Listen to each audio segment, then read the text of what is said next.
And one of the issues in cyber warfare is that the internet has been designed to support the hackers and not the protectors. And it has anonymity, and it has the power of misdirection.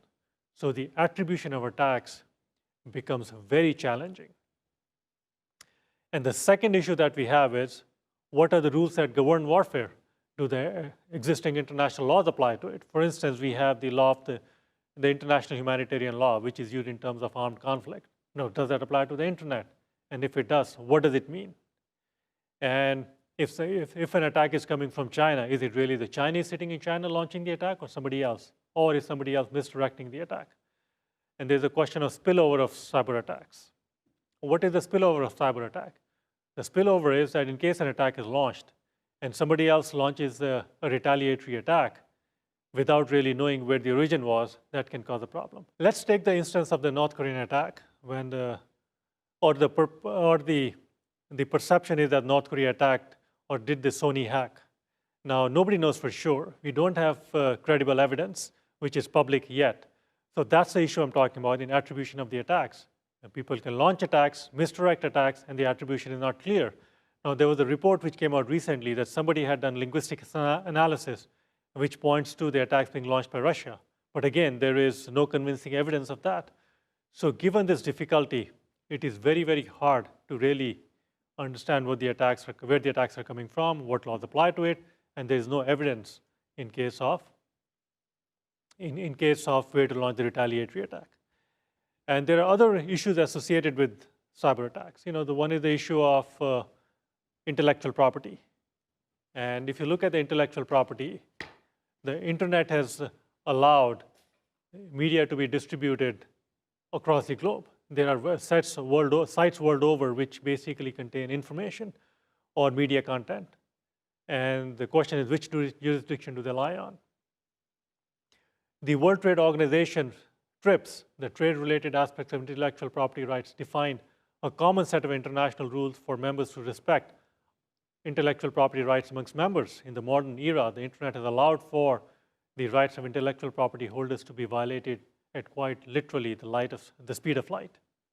Piracy of software and other intellectual works has existed on the internet since the early days of the Usenet. A series of news groups that can be considered the modern precursor to the modern web forums. ICANN and other multi-stakeholder entities have resisted in the large part the demands of state actors to grant greater control over internet infrastructure for the purposes of mitigating intellectual property violations. But this has not stopped state actors from passing a variety of laws. These can vary from country to country to combat the theft and sharing of intellectual property, such as music, movies, books, and software. Then there's a patchwork of laws relating to intellectual property that has led to several things. The first is balkanization. One of the main issues in balkanization is that countries are trying to create their own internet to protect their own national interests. For instance, a lot of countries feel that the openness of the internet is not conducive to the societal values or to the norms in the society. If you look at what is happening in China, China has basically created a censorship regime on the internet. And by using technical means and laws, they're basically able to control content on their own internet. Several other countries want to do exactly the same thing. And there are countries which want access to all the communication that is going on the internet to be able to fight terrorism better. So given that there is a lot of discord on how the internet should be run, how much freedom there should be on the internet, there's a great fear of balkanization where everybody creates their own personal internet and the global internet breaks up. That's one of the major challenges we face. Especially in the light of the Edward Snowden revelation regarding mass surveillance of the internet by the NSA, several countries, notably Brazil and Germany, they are proposing creating nationalized services as alternatives to multinational products, such as electronic mail that would be routed only through their countries instead of going through the global internet. And well, obviously China has had this long-standing Great Firewall that is monitored by the Chinese government in order to restrict access to information on issues and historical events, such as the Tiananmen Square massacre. Many G77 nations, the group of 77 nations, tend to desire greater control over their internet in their country. either as a reaction to the so-called social media revolutions like the Arab Spring, which were probably seen as having used online social networks to organize, or due to protectionist tendencies with the state-run or public sector telecommunications networks. There are legal and jurisdictional issues, and one of the most important emerging issues in internet governance is the application of law to actions carried out on the internet. Which is the governing authority? Can we bring them to international court?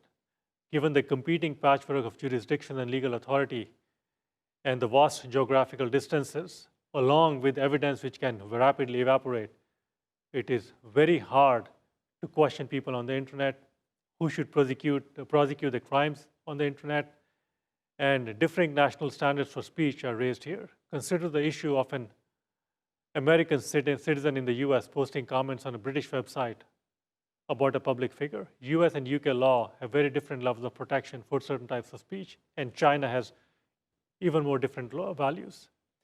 Whose law has supremacy in this situation? Consider, for example, where a criminal enterprise involving a small conspiracy of individuals in Russia uses malicious software to attack computers in the US and make them send spam email around the world.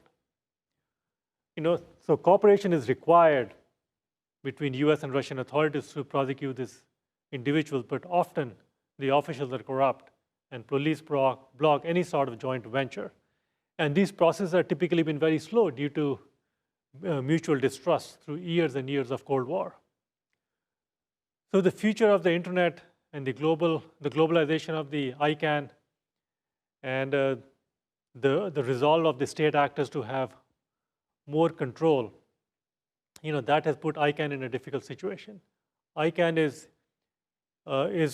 linked to the desires of the US government, and in the wake of the Snowden revelations, ICANN issued a Montevideo statement that outlines 4 major points: the important global coherence in internet operations, effort to address internet governance challenges, globalizing ICANN and IANA functions, and the transition to IPv6. It remains to be seen what model a truly globalized ICANN will follow. Will it be beholden to state actors in a multilateral top-down model where ICANN is ultimately accountable to the states, or will it be a bottom-up transformation where the institution answers to internet users and suppliers through direct accountability? So the challenges are great. We have a long road ahead of us. The internet has become a major economic hub. And the more important it becomes, the more concerned the countries get, and the more they're striving to get control. Cyber warfare is a reality today. We have seen what happened in the Russia-Georgia conflict, the Russia-Estonia conflict. We have seen what happened with the Stuxnet and the Flame viruses when cyber physical systems were attacked. This is just the beginning, and there are more and more conflicts to come on the internet. And internet governance can go a long way in building trust. We just need to find the right model. Thank you.